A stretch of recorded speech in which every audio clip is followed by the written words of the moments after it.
Oh, Ivy. Did you need something from me? No, Divine One. Must I require something to remain near you? No, it's not that. I see. Then please, feel free to ignore me. I would, but it's difficult to ignore the anger on your face. The Kingdom of Elusia worships the Fell Dragon, doesn't it? If that's the case, I can certainly see why you would feel uncomfortable around me. You can't imagine how I feel. If you can explain it, I'd love to understand. It might reduce this distance between us. True, but we should get used to each other first. We'll talk when we're more comfortable. For now, I will leave you be and worship from afar.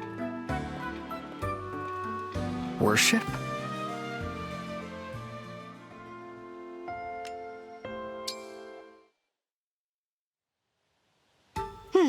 Ivy, do you think maybe it's time we talked?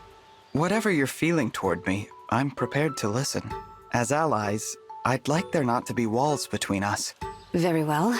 I am rather more comfortable around you now, so I suppose it's time. I'm glad to hear that. Can we start with why you seem to have such anger toward me? I love you. Huh? I love you, Divine One. My feelings began long before I met you. Understand, I do not mean romantically. I adore you as a worshipper adores a deity. But you looked so upset when you were staring at me before. My deity was standing before me, in the flesh. I was nervous. Oh. Do you understand now? Yes, thank you for sharing that. I, like you as well, Ivy. Yes. May I be excused? Oh, yes. Yes, of course. And I'm sorry. We'll speak again later, Divine One.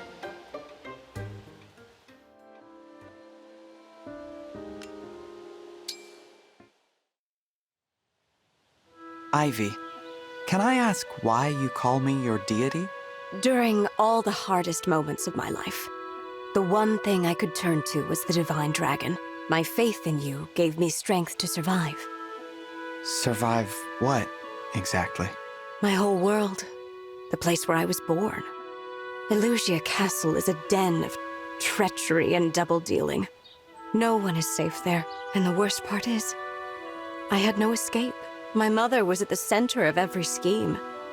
I was forced to be near every foul conspiracy. Your own mother?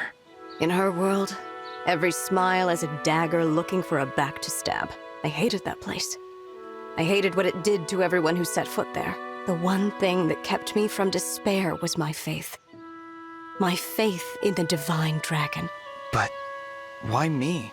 At first, I worshipped merely to be contrary.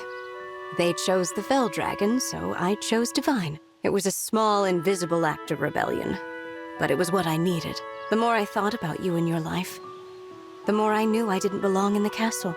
I'm glad to have been some help, if only indirectly. Forgive me. To experience your kindness in such a familiar way is an intense thing for me. Could you please act a little more like a deity? Understood. I'll try to be more considerate. In all seriousness, Divine One, you are my strength, even now. Thank you.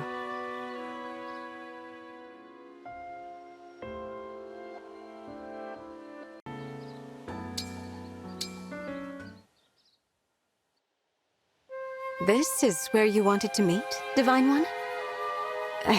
Why all the way out here? What could you possibly be planning? I have something important to talk to you about. That doesn't explain why you picked this place. I would happily speak with you anywhere. I wanted to be alone with you. I see. Well, here we are. Are you okay? You're blushing. I am. Oh, of course I am. It's all right. Whatever you have to say to me, I am prepared to hear it. Proceed. Very well. Princess Ivy, please accept this ring as a token of my favor. That's the Pact Ring. The Divine Dragon bestows this gift only to deepen the most meaningful bond. Knowledgeable as ever. You're really giving this to me? There is no one I would rather have by my side. You are the one I feel closest to. I am, as ever, in awe of how forthright you are with your feelings. I wouldn't be a very good deity if I hid my thoughts from someone so devoted to me. You opened your heart to me, Ivy. It's only fair I return the favor. That's true. Very well. In that case, I accept. Good. I already feel so much closer to you. A bond with the Divine Dragon is more than I ever dared hope for. Thank you. Now and forever, you have my endless devotion and adoration.